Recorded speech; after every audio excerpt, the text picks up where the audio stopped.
नमस्कार। मंथन क्लासेस में आप सभी बच्चों का स्वागत है। बच्चों, आज हम पढ़ेंगे गुरु भक्तः आरुणि पाठ का संपूर्ण अभ्यास कार्य आज हम करेंगे। तो आइए शुरू करते हैं। इसमें आपका पहला प्रश्न है, प्रश्नानाम उत्तराणि लिखत। प्रश्नों के उत्तर लिखिए। तो पहला प्रश्न है, ऋषिः नाम किम आसीत। हमने जो चैप्टर में पढ़ा था उसमें ऋषि का क्या नाम था? धौम्य। ऋषि है नाम धौम्य आसीत।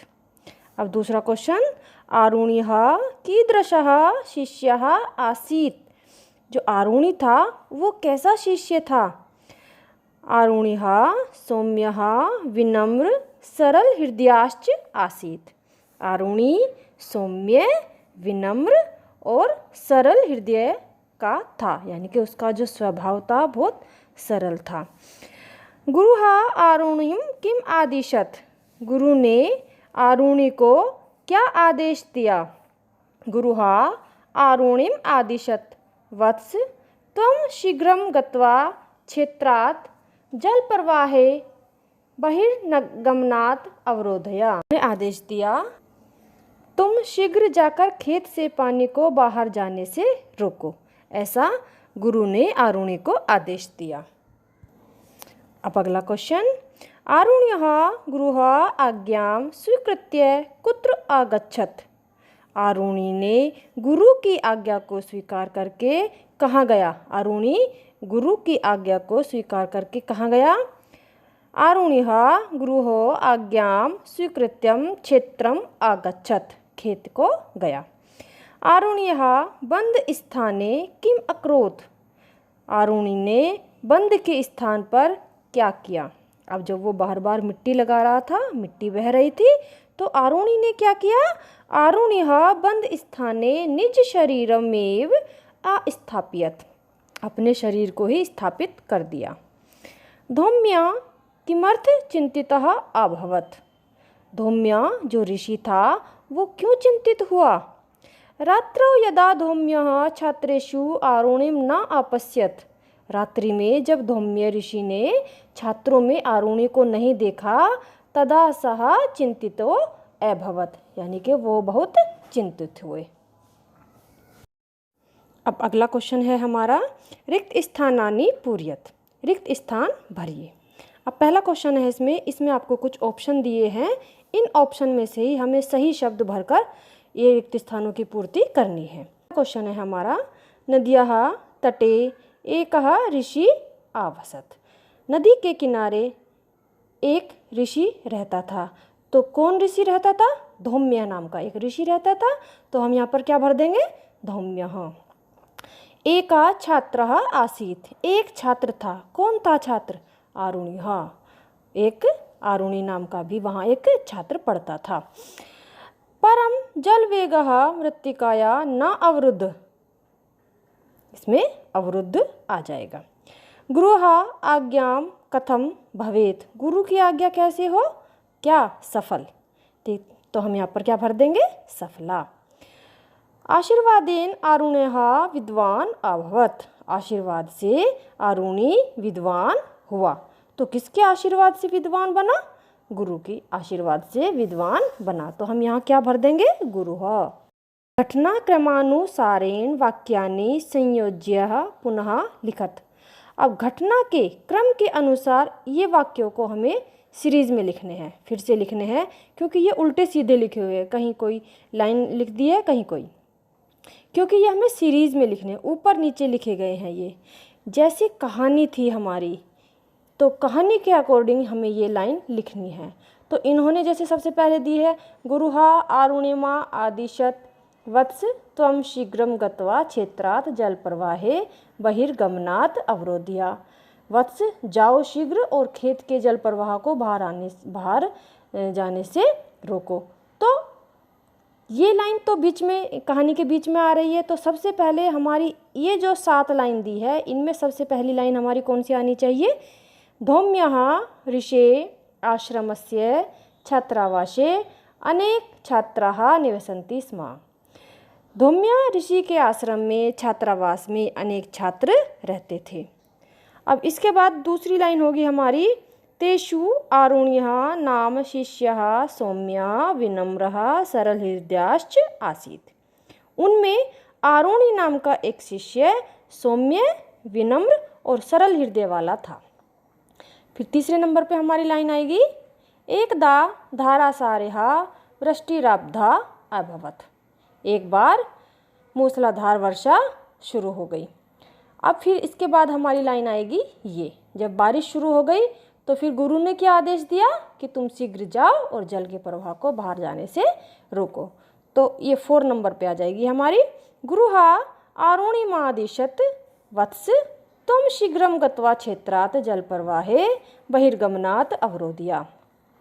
अब इसके बाद 5 नंबर पे आएगी हमारी, गुरुहा आज्ञां पालयितुं सः निज शरीरमेव बंद स्थाने आस्थाप्यत, कि गुरु की आज्ञा का पालन करने के लिए उसने अपने शरीर को ही बंद के स्थान पर स्थापित कर दिया।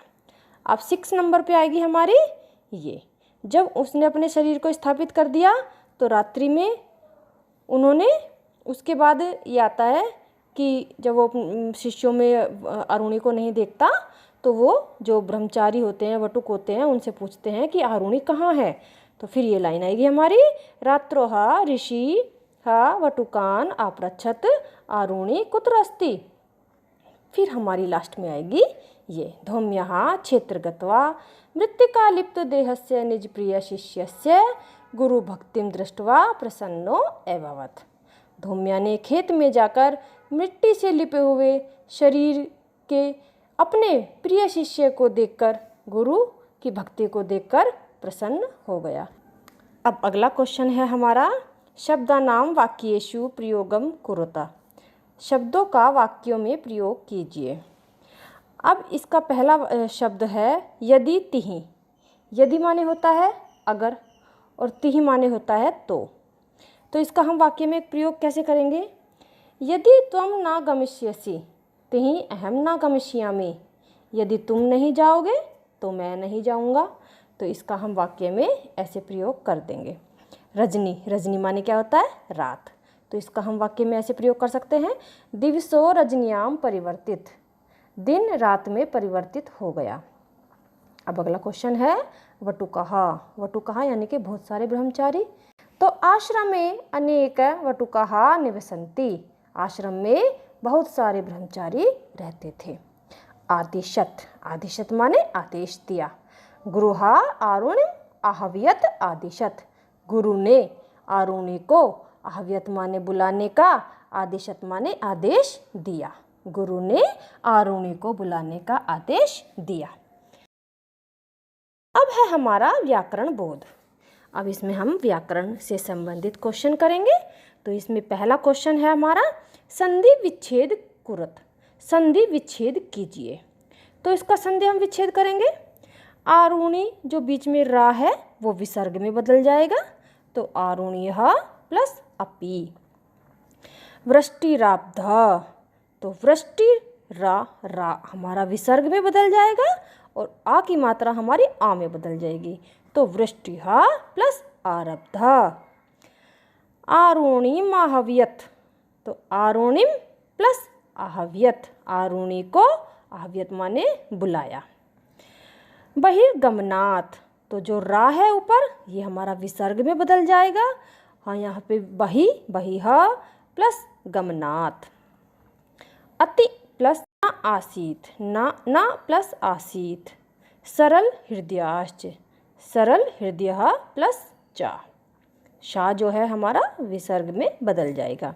शरीरमेव, तो शरीरम प्लस एव। जो शरीरम एव, जो ऊपर मात्रा है वो ए में बदल जाएगी। शरीरम प्लस एव। अब है अगला क्वेश्चन हमारा, धातुम प्रत्ययम च पृथक कृत्वा लिखत। इसमें हमें क्या करना है, ये है हमारे प्रत्यय और इसमें हमें धातु बतानी है और प्रत्यय बताना है कि कौन सा प्रत्यय है और अलग करके लिखना है। ठीक है, तो हमने ये पहला वर्ड है उक्त्वा, तो कथ धातु है और कत्वा प्रत्यय।